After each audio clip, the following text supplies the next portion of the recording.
Alright, we're back. We've been talking about the exhaustion of being good, that modern frantic need to be optimized, productive, and perfectly ordered. And today we're looking at the antidote, or maybe the revolt. We're diving into the Book of Lilith by Black Koltuv. Which, if you're like me, sounds like a recipe for a very long night and a lot of broken hearts. Probably, but look, the angle we're exploring is the unbecoming, why we actually need our inner demons to escape the burnout of toxic productivity. Exactly.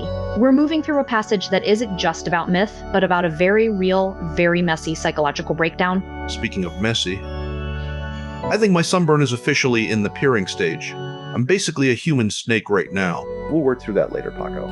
Let's get into the text. So, Koltuv starts with this case study. A woman, she's having this intense, passionate affair, and the text says she was identified with Lilith's actively seductive, freely choosing, unbound, fiery nature. I love that phrasing. Unbound.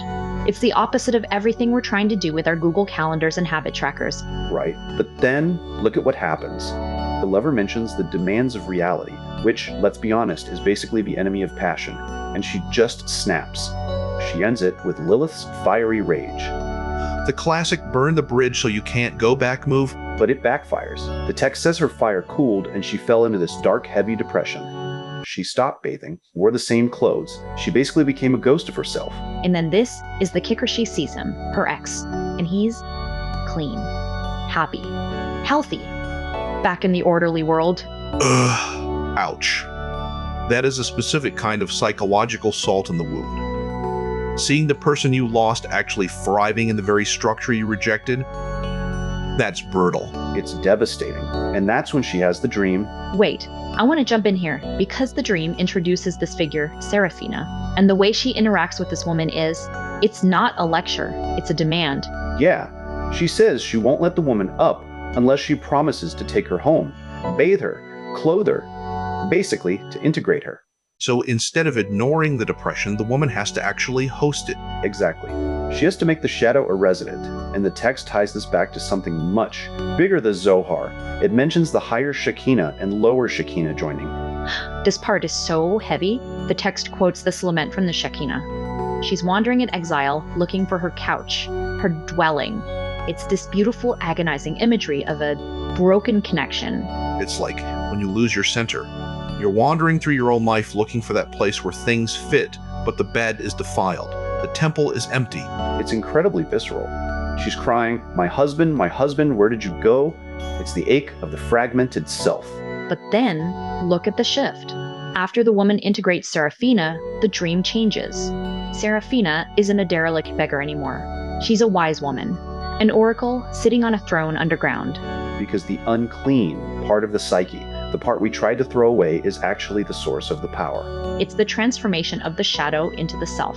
The wild Lilith and the ordered Shekhina finally meet.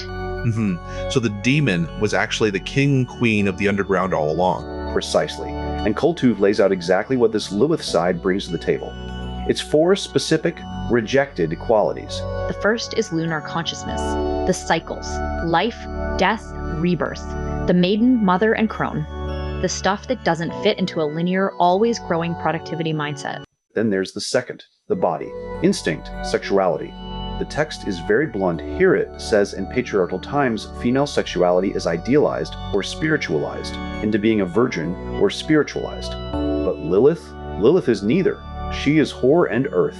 Her sexuality belongs to herself. That's a bold claim. No filters there. But it's necessary. If we only allow the spiritualized version of ourselves, we lose our connection to the actual, breathing, heavy, earthy reality of being alive. Third, there's prophetic knowledge, logic versus intuition. Lilith doesn't need to wrest the power of the word from the father gods. She already knows it. She's unmediated. Which is a nightmare for anyone who loves a good spreadsheet or a controlled environment. And finally, the fourth, the God the Mother aspect. The Adamah, the Red Mother Earth. This is where it hits home for our theme. The text ends with this hauntingly beautiful call to action. It says, "There was a time when you were not a slave. Remember that. You walked alone, full of laughter. You bathed bare-bellied. You say you have lost all recollection of it. But remember, make an effort to remember, or failing that, invent." Or failing that, invent. Man, that's heavy. It's an invitation to reconstruct a part of ourselves that was systematically erased. to stop trying to be optimized and start trying to be whole. even if that wholeness includes a bit of the demon. Oh, sweet relief. The delivery guy is here. Finally, I am starving.